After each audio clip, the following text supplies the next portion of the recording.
Greater విస్తరణను BJP వ్యతిరేకిస్తోందన్నారు ఆ party నేతలు. జీహెచ్ఎంసీ డీలిమిటేషన్ పై ఏకపక్ష నిర్ణయమన్నారు. ప్రజా ప్రతినిధులతో చర్చించకుండా ప్రభుత్వం అనాలోచితంగా నిర్ణయం తీసుకుందని మండిపడ్డారు. శంషాబాద్ లో 100 పడకల ఈఎస్ఐసి ఆసుపత్రి నిర్మాణానికి కేంద్ర ప్రభుత్వం ఆమోదం తెలిపిందన్నారు కాషాయ పార్టీ నేతలు.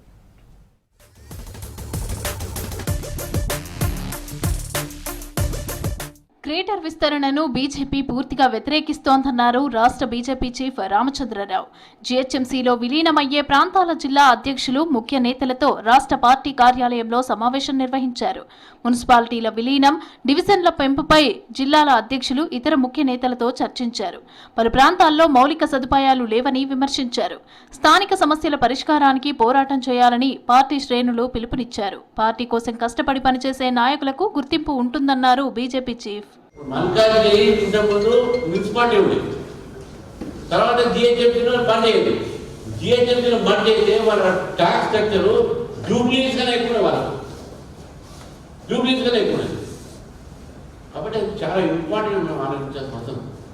ఇది మీరు ఎప్పుడైతే అక్కడ లోకల్ ఇష్యూస్ మీరు తీసుకోకుండా, లోకల్ ఇష్యూస్ ఫైట్ చేయకుండా, మీ ఏరియా కంపోజిషన్ ఎట్టు ఇవన్నీ కూడా మీరు ఇప్పటి నుంచే దాన్ని స్టడీ చేసి.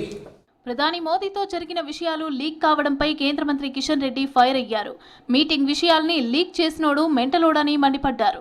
లీక్ చేసినోళ్లు ఎవరో తెలిస్తే చర్యలు తీసుకుంటామని వార్నింగ్ ఇచ్చారు. అంతర్గత విషయాలు బయటికి చెప్పడం మంచిది కాదన్నారు. తెలంగాణలో పార్టీ పరిస్థితి బాగాలేదని, తెలంగాణ బీజేపీ సోషల్ మీడియా యాక్టివ్గా లేదని, రాష్ట్ర బీజేపీ ఎంపీలపై ప్రధాని మోదీ సీరియస్ అయినట్లు తప్పుడు ప్రచారం చేస్తున్నారని మండిపడ్డారు. మీటింగ్ లీకులపైన మాట్లాడిన కిషన్ రెడ్డి, ప్రధానితో ఎంపీల భేటీ మర్యాదపూర్వకంగా జరిగిందన్నారు. అన్ని రాష్ట్రాల ఎంపీలను పిలిచినట్లే తెలంగాణ ఎంపీలను కూడా పిలిచారన్నారు.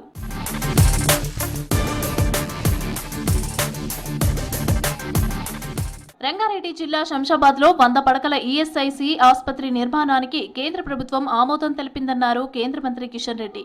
ప్రస్తుతం రంగారెడ్డి జిల్లాలో 1,32,000కు పైగా ఈఎస్ఐ ఇన్సూరెన్స్ కలిగిన కార్మికులు ఉన్నారన్నారు. శంషాబాద్ పరిధిలో పారిశ్రామికరణ, వాణిజ్య సముదాయాలు వేగవంతంగా పెరుగుతుందన్నారు.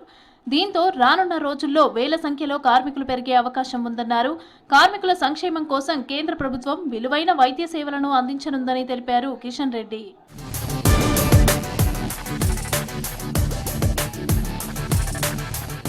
డీలిమిటేషన్ పై ఏకపక్షంగా ప్రజాప్రతినిధులతో చర్చించకుండా అనాలోచితంగా నిర్ణయం తీసుకున్నారన్నారు బీజేపీ నేత ఎన్వీఎస్ఎస్ ప్రభాకర్. హైదరాబాద్ ప్రజలను మరింత అప్పులపాలు చేసేందుకే జీహెచ్ఎంసీ విస్తరణ చేస్తున్నారని ఆరోపించారు. డివిజన్లలో చూపిస్తున్న జనాభా తప్పుల తడకగా ఉందన్నారు. జనాభాను చూపించి పెద్ద ఎత్తున అప్పులు తెచ్చేందుకు ప్లాన్ చేస్తున్నారని ఆరోపించారు ఎన్వీఎస్ఎస్ ప్రభాకర్.